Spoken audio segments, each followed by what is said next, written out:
արևմուտքը ժողովրդին կաջակցի, որտեվ արևմուտքը հիմա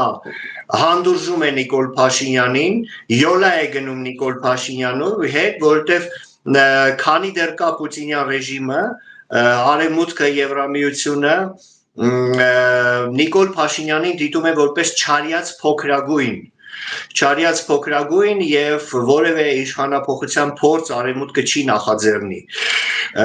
Իսկ վիճակի փոփոխությունը արդեն թույլ կտա արևմուտքին աջակցել հայ ժողովրդին, եթե հայ ժողովուրդը հրապարակում իր խոսքն ասի, իր քայլն անի եւ այլն։ Այնպես որ սրանք փոխկապակցված բաներ են եւ պետք չի նեղվել։ Ես էլ մեկ-մեկ ճիշտ ասած նեղվում եմ, երբ որ Կայա Կալասները հանդիպում են Նիկոլի հետ, գովասանքի խոսքեր են ասում, բայց օրինակ վերջին Նիկոլ Փաշինյանի վերջին այցը Գերմանիա, փաստորեն ես եթե թույլ տաք մի բան կարդամ, ուրեմն Գերմանիա կատարած իր վերջին այցի ժամանակ Նիկոլ Փաշինյանը այդպես էլ չկարողացավ հստակ բացատրել եկեղեցու դեմ իր արշավի դրդապատճառները։ Նա մեկ անգամ մեկ պնդում էր, որ քահանաները օտարերկրյա ազդեցության գործակալներ են, ապա հայտարարում էր եկեղեցական բարեփոխումների անհրաժեշտության մասին եւ վերջապես հայտարարեց, որ պարզապես ցանկանում է վերահսկել եկեղեցու ֆինանսավորման աղբյուրները։ Ակնհայտ էր, որ եկեղեցու դեմ արշավը Եվրոպայում ընկալվում էր, եթե ոչ բացասական, ապա թյուրըմբռնմամբ։ Եվրամիությունը ակնկալում է, որ հայկական կողմը թափանցիկ կլինի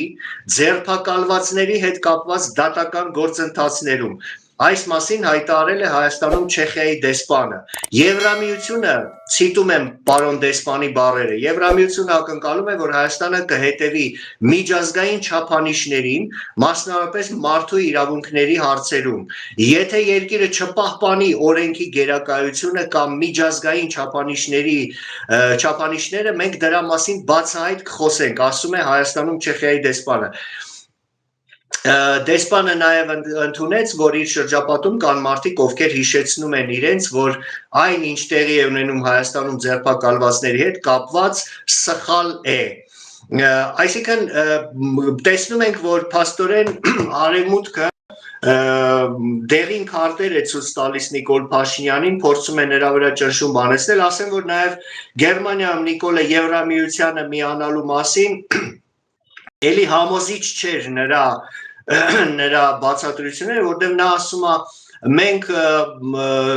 հասկանում ենք, որ Եվրամիության եւ ԵԱՏՄ-ի անդամակցությունը իրարամերժ բաներ են, եւ ԵԱՏՄ-ից դուրս գալու առայժմ մտադրություն չունենք, բայց Եվրամիություն ուզում ենք մտնել եւ երբ որ մենք կհամապատասխանենք Եվրամիության չափանիշներին, եթե Եվրամիությունը ուզենա, մենք կմտնենք, կարող է նույնիսկ Եվրամիությունը չուզենա, որոշի այլևս չընդլայնվել, այսինքն լղոզված էլի բաներ, մինչդեռ Եվրամիությունը հստակ ասում է, եթե ուզում ես անդամակցել Եվրամիությանը, պիտի հրաժարվես ԵԱՏՄ-ին եւ սա առաջի քայլն է, որը դու պիտի անես։ Հետո վազեց հենց ԵԱՏՄ-ի միջկառավարական խորհրդի նիստին Միշուստինի հետ մասնակցելու։ Այսինքն իմիտացիա է եւ Եվրամիությունը դա լավ է տեսնում։ Պարզապես հիմա յոլա են գնում,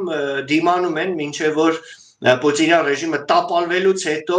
արևմուտքը կկարողանա արդեն փոփոխությունների նախաձեռնությամբ հանդես գալ եւ Հայաստանում եւ Վրաստանում եւ Բելարուսում եւ Մոլդովայում եւ մենք դա տեսնելու ենք, եթե իհարկե հայ ժողովուրդը իր խոսքն ասի եւ ցույց տա, որ ուզում է, որ Հայաստանը լինի ազատ դեպի արևմուտք գնացող երկիր։